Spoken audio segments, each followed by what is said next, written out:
Well, he just dusted off those mothballs and jumped straight into it, did Angelo Matthews, coming into the team, coming into the 11 against England. And wow, he has had the Midas touch. Got a wicket in his very first over, his third ball, in fact, and then was part of the Joe Root run-out. So which means he's affected 2 of those 4 dismissals. But the worrying thing for England is that 4 are gone at the 15-over mark for just 77 on the board. Yeah, Angelo Matthews, that's why I call him Agnello.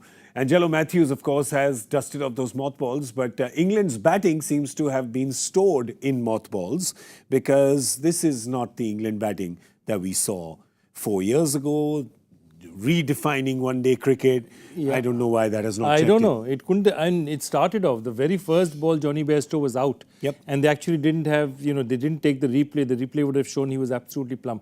But after that, the fact that they started off, they accelerated, got 35, 36 runs.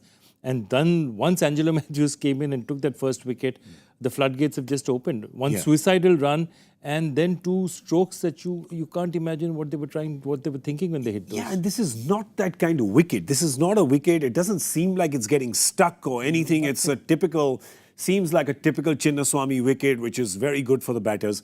But England just can't seem to get anything right here. Besides the fact that the 2 openers managed to get a few runs in the first 5, there was a 50-ball period where there was no boundary. There's not a single boundary. Exactly. From, I think, the 5th to almost the 15th over, there was just no boundary. Exactly. Only in the 15th over, Butler hit a straight ball 4, which also should have been stopped, and then promptly gave away his wicket. Yeah. I mean, that just tells you a little bit about where this English team is mentally. They're just not there. They've not come. Yep. They've not checked in. It's easy. But the Sri Lanka bowlers, well, they've checked in. You saw, we just spoke about Madhushanka, of course, on the very first ball, got Johnny Bairstow. That was plumb. It hit his pad before it hit his bat, but they just didn't take the review. Sometimes your first ball is so good that you don't believe it yourself. And I think that's what happened with Madhushanka. Did cost Sri Lanka 30 runs, but then Bairstow did manage to give away his wicket to just a very gentle dolly catch that he gave to mid-on. So it's very uncharacteristic of what England is doing. But here you have Kasun Rajitha, who's got the 1 wicket, 1 for Matthews, 1 for Lahiro Kumara, who just got Joss Butler out, who was chasing something which was 6 stump, 7 stump. I mean, absolutely. And then this is about, you're 7-8 balls in. You hit this expansive off drive with so much. I mean, they've given their wickets away. I mean, I thought Angelo Matthews bowled well because he kept his ball in that line where, it's easy to edge.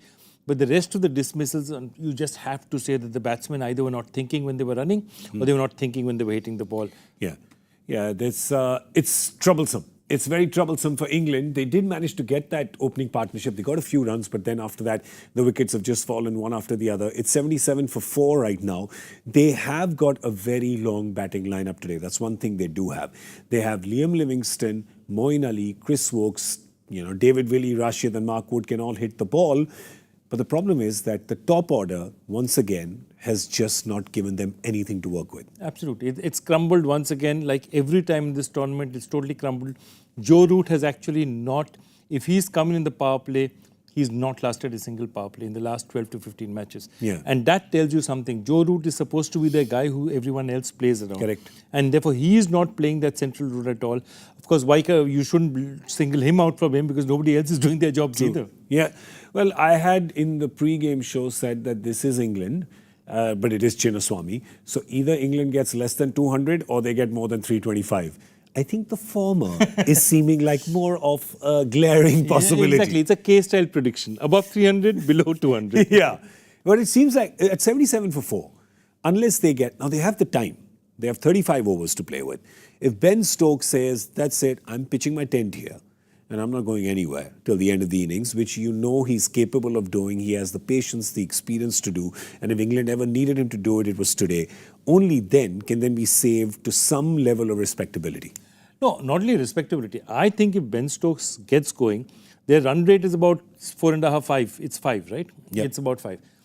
If they have wickets in hand and they can keep it going at 6 and over and after that make an onslaught, this team is capable of scoring 300 even now. The question is, these two need to bat at least 10 to 15 overs. Sir, but I mean, you're showing a lot of faith, but this is using empirical evidence, not current evidence. That is true. All my evidence is from the back, not looking forward. Yeah, from what you're seeing right now. But let's talk about Sri Lanka as well, because Sri Lanka have really been that one DRS call that they missed on the first ball. Besides that, they've pretty much been on the ball. I know that there was one DRS they took with Angelo Matthews, which was way pitching outside the leg stump. But you know, when a guy has got his Midas touch going, you just go with it. Yeah, you just go with him. But otherwise, they've been on the ball. Absolutely. And they're excited. They got together as a team. There was a lot of doubt whether Angelo Matthews will fit in. See, I think what he's shown is he wants to fit in desperately. Yeah. He's going to the huddle. When Lahiru Kamara is going to bowl, he's walking with him and telling him that this is the places you need to bowl. So he's volunteering his services. I think this is an Angelo Matthews who's very anxious to make a difference. Yeah. And I think the rest of them have just come together. They're looking good on the field. They're looking a unit. They're looking good. And I like the way they're playing the game. Well, Angelo Matthews might have a thinning head of hair, but a very thick head of experience, right? There's a lot of experience there. And you could just tell the way he was bowling that he was going to use all of it. I mean, that kind of bowling, innocuous 120 odd on any other day, anybody else not pitching it correct can be dispatched. But if you know how to use it, right? And that's what he's doing. Rolling his finger, those little, tips and tricks that he has. And he seems to pull it out of the mothballs every time. Yeah. So 2019 World Cup also, they bring him to bowl after 3 years. First ball against West Indies, he goes and takes a wicket. That's right. Here, third ball, he's not bowled since 2020. Third ball, he takes a wicket. There you go. Yeah, he's just one of those guys. He's just one of those guys. Can he do that? Can he be the magic touch for Sri Lanka today? Because, well, if there's a day that Sri Lanka needs it, it is now. They really do. Otherwise, it could be bye-bye birdie for them. But right now, England, with their back against the wall, can there be some rearguard action? Their middle order, late middle order, can they take them to some respectability? We're going to come and do a little stock check at the end of the 35th over. You were watching Cricbuzz Comm Box. A big thank you from Joy Bhattacharya and Gaurav Kapur. Goodbye.